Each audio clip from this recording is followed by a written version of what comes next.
Of course, we all know that the church started on the day of Pentecost in Jerusalem, and we would like to think that the next day there were Christians at Central Avenue worshiping just like they did in Jerusalem.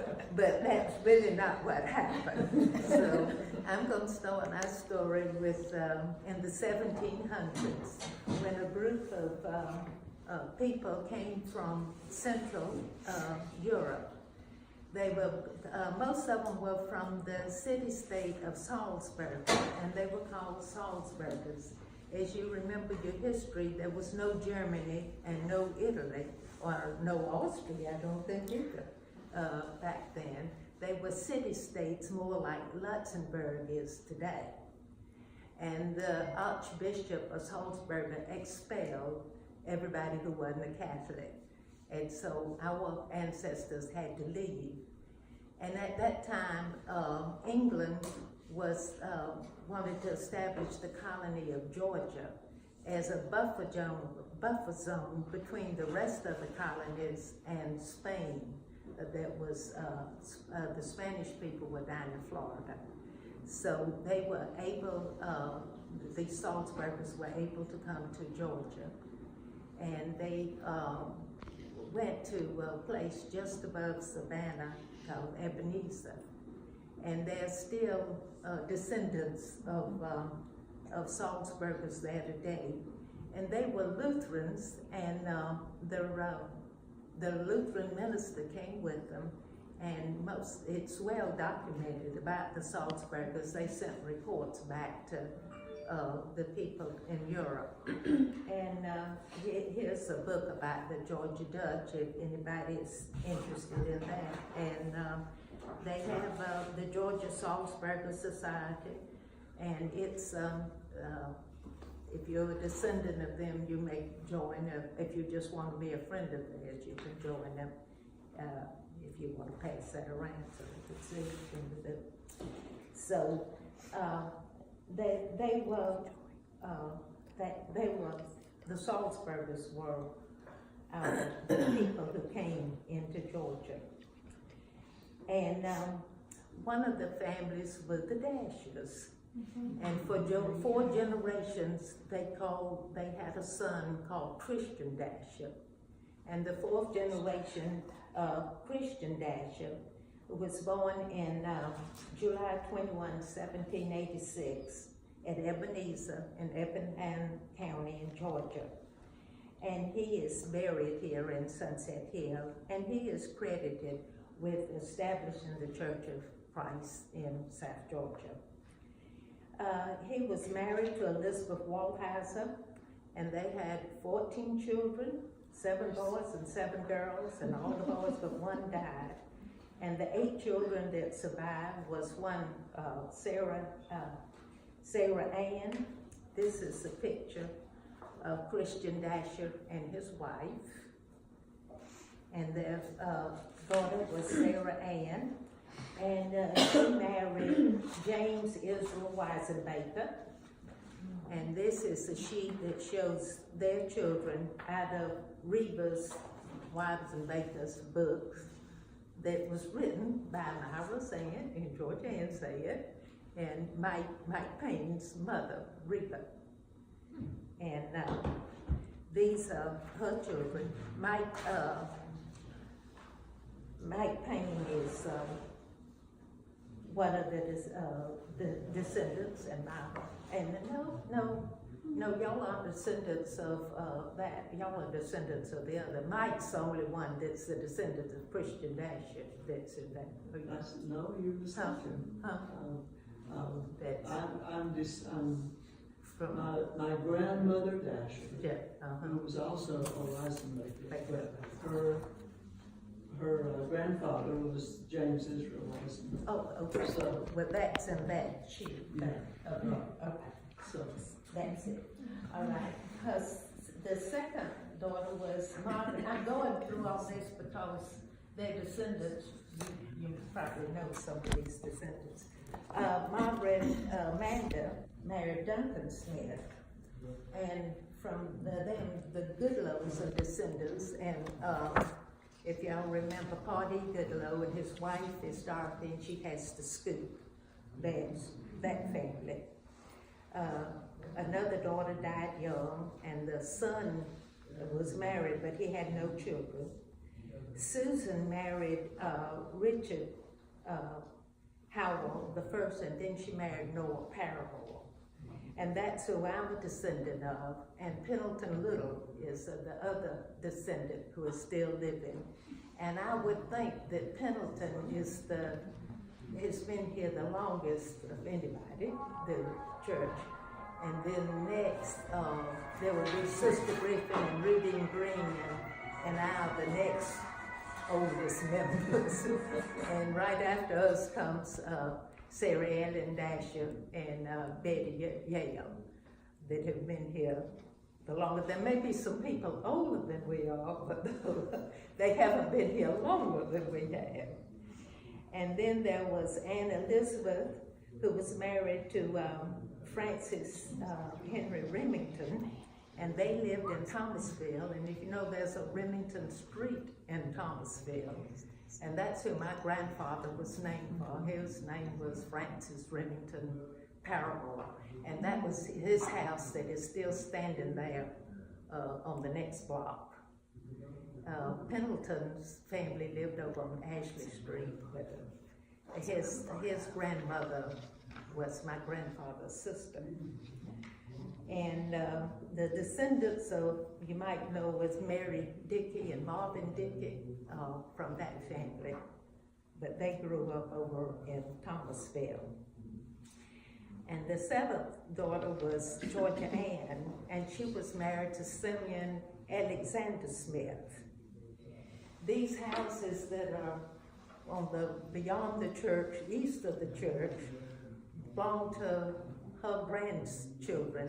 The first one was Simeon, and he died before I was born. I think he died, had a heart attack down at La Clara somewhere. The next house Frank Smith lived in, and that's the house that G.R. Houghton moved down to Dasher. The Wynn house is still there. It was Georgia Smith. She married to Fleming Wynn. She died. They didn't have any children. And then the last house was Dr. Tom Smith. He had 5 children. He had a son, Dr. Tom Smith, and Dr. Briggs Smith were his sons. And his daughter was Julie Bess and Sis Corinne, and then Georgia. And Lock Wynn, I think, is probably Georgia, and she became Georgia. She married Thompson, and they developed Lock Wynn subdivision. And out that street, if you go out Hill Avenue or River Street, go to James Street, and you turn on Smith Street, if you go to the end of that, you'll see where the Smith's home was. That's where Morris Smith and Mickey Smith and Margaret Hendry grew up. And their mother was Elsie Smith, and she was my Sunday school teacher. And she fixed each one of us scrapbooks when we were little. We got these, we had these folders. Is what we got on Sunday, and then she made scrapbooks for each one of us. And we had their Easter egg hunt out at their house. Their church also had used to have a picnic every year down at La Clara's, which was property of the Smiths and Prains down there.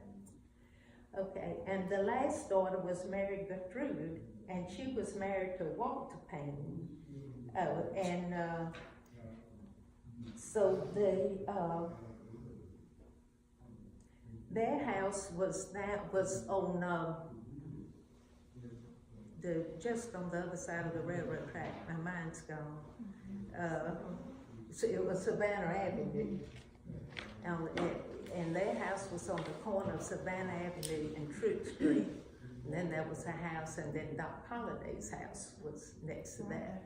They moved Doc Holliday's house out. It's around the corner from me now. But anyway, so that was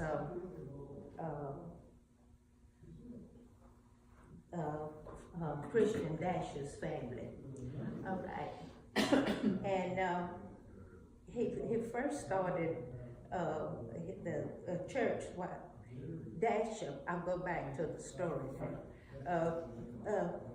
Christian Dasher had an engaging, inquiring mind and his religious thinking, and he eventually found a parallel with S.C. Dunnings of Savannah, who came from an Episcopal background and was leaning towards the Baptist practice of immersion.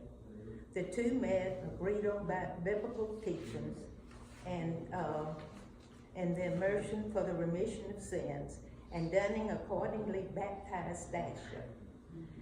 Later, Dasher was instrumental in forming the Oak Road Church of Christ, which was near Ebenezer. And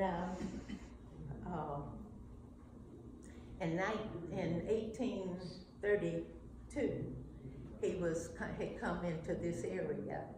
They had land lotteries, and you could win land, and a lot of people came into this area. You have to remember that Georgia was the frontier at that time. And so they moved into the South Central, which is called the Wiregrass Country, part of Georgia. And Herman Dasher and others started to meet in the worship. And they met for a while at the homes, and then in the schoolhouse, and then in a small edifice that was on Dasher Street. And I think Dasher Street was on the road to Statenville. It was down there. When I grew up, the colored high school was down there, and it was called the Dasher High School. So I think that was on property, and I think it was James A. Dasher. And he's buried, Geraldine showed me the cemeteries in somebody's backyard down there, right on the border of Valdosta. And his descendants gave land for Bellwood, and they gave for the hospital from that Dasher. Okay. And after outgrowing the building, they met in a store that was located on Hill Avenue, and they went under the name the Christian Church, or the Church of God. And while this was happening in Valdosta, a group was meeting down in the south part of Lowndes County, around Corinth, and under the leadership of Richard Dasher. They established a church first known as the Corinth Christian Church, and later became the Dasher Church of Christ. Now that's y'all's grandfather, great-grandfather? Yes. Grandfather, okay. I just remember the house was in Dasher's, where he lived on the left-hand side of the road. Yes.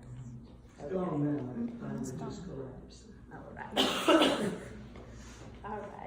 All right. Then about 1888, they had a letter of separation. The group were unhappy about something, and they wrote this letter of separation, and they signed it. And this is a copy of the letter of separation that they wrote. And that group started meeting in the Payne House down on the Savannah Avenue. And then they later on bought this strip of land that was here. Here's a copy of the deed of the strip for $200 from Tom Smith. And that was where it lines up with our little auditorium, is where the church was. And there's a, did I bring the picture? Y'all all see the picture. It might be in this thing, what the church looked like. Okay, this is what the church looked like. And that was at the end of the Smith's property, and there was an old house there. And that's where the church met there. And then, let me see.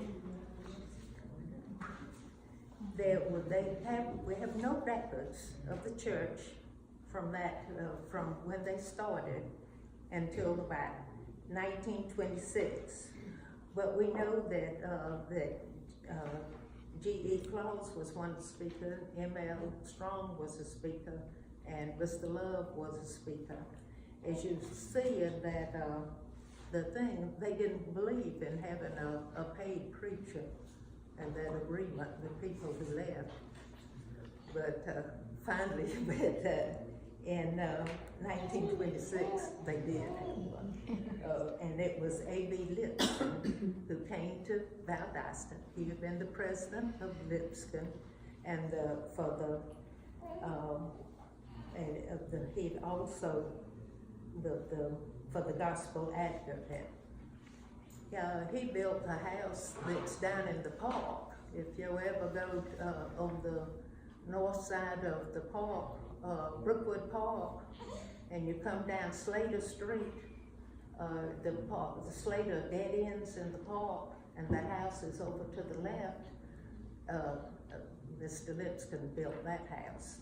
The other people came in later and doubled the size of it, but he built the original house.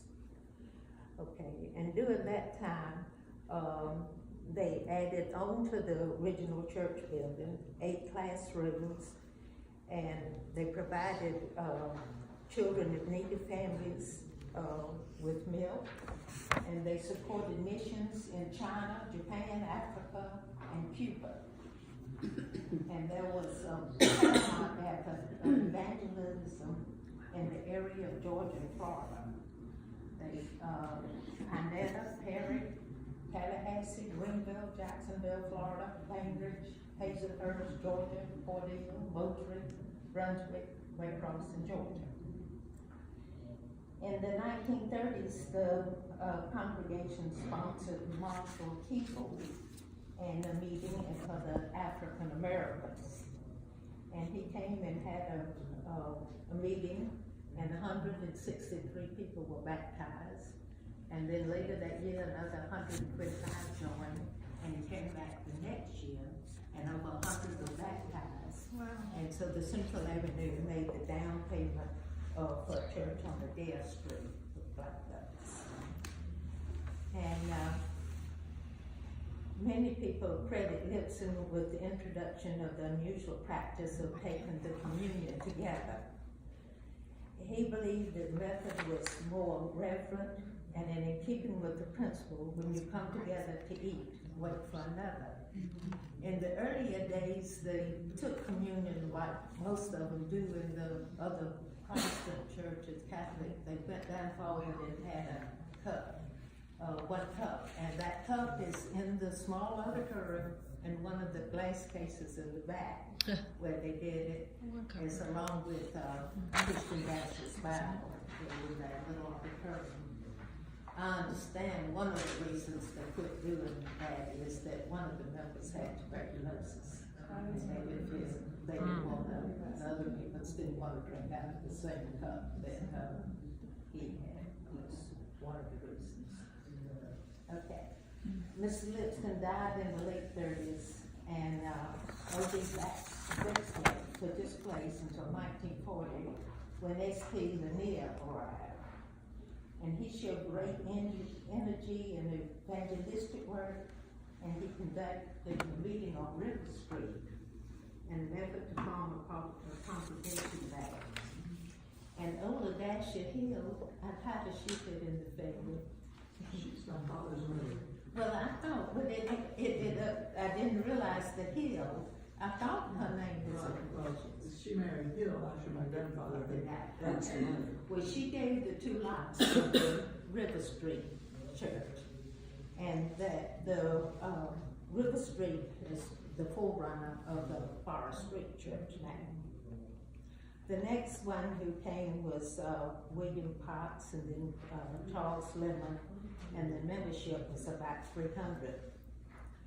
In 1948, Lawrence Hazlett and his wife Barbara arrived from Louisville, Kentucky, and he worked to strengthen the small churches in the regions with a steady. He had a lot of young people, and he came and they would preach in the summer while Mr. Hazlett would go out and hold meetings.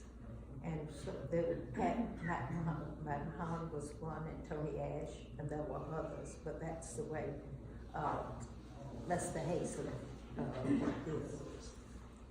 Okay, and he left in 1958 to went to Pasadena.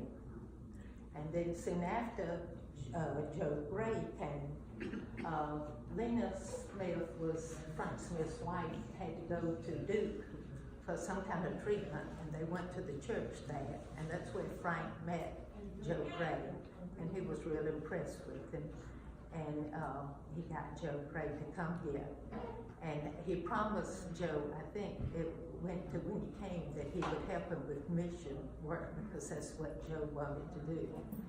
And Joe did the work down in New Zealand. He went down there, and Kathleen and husband Frank went and lived a couple of years, and O'Neill and Faye Grant moved down to Dunedin for them. And Joe made us all feel, oh, it's just wonderful to do things. And we had the Vacation Bible School. It lasted for 2 weeks. There were over 800 children came.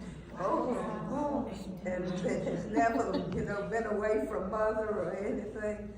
But that's what Joe was able to inspire people to get out and do. He was wonderful. So that's it.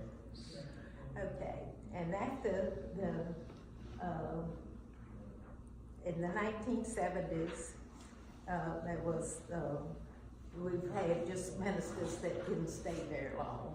And Lawrence Dasher came back for about a year. Roger Deal was from Alabama, he stayed. And John Hazlett was one of his assistants. Jim Gammon from Texas assisted. By Dan Dozier. Lilla Kate. How long was Jim Gammon here? How long was Jim Gammon? Yeah. He was for about 5 years. Okay.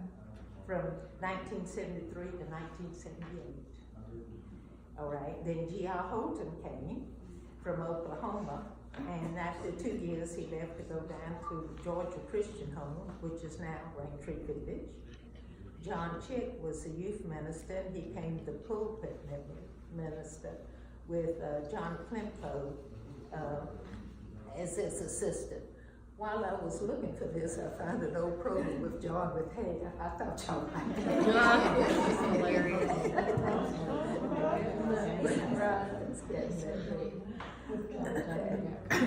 All right. The mission work continued in New Zealand, India, Australia, Yugoslavia, Kiev, France, and with Jimmy Judd in work in Africa. And they also contributed to the help educate men who wanted to be preachers. Okay. Going in, I got most of my information from the book that they wrote for the 25th. It's over there. Miss Devers. It's being passed around. Oh, that, okay. Most of my information from that. And he ends the 100 years, not as an end, but as a beginning. The realization of the true mission of our